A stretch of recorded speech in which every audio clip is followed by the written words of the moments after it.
Find the normal stress in the brass material in newtons per meter squared. In this problem, a column is composed of steel and brass and subjected to an axial load, P. The cross-sectional dimensions of this square column are provided. In the original length of the column and moduli of elasticity for the two materials are also provided. The normal stress in the brass material equals the axial force in the brass material, F sub B, divided by the cross-sectional area of the brass, A sub B. The brass area equals B squared, or 4 times 10 to the negative fourth meters squared. The axial force in the brass equals the change in length in the brass column, delta LB, times the modulus of elasticity of the brass, EB, times the cross-sectional area of the brass, AB, divided by the original length of the brass, LB. We already have the modulus of elasticity, the area, and the initial length.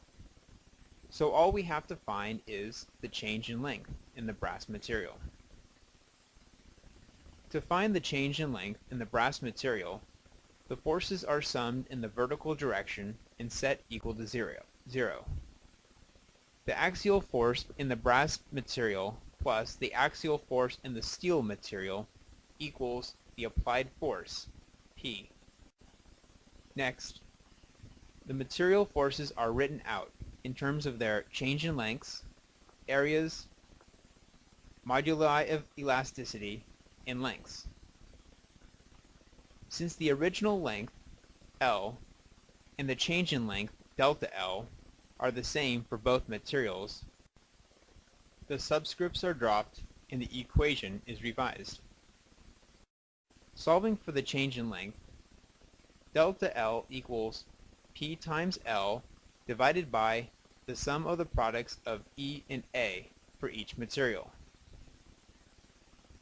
Plugging in our values for the applied force, the length, and the material properties, the change in length in the column equals 1.056 times 10 to the negative fourth meters.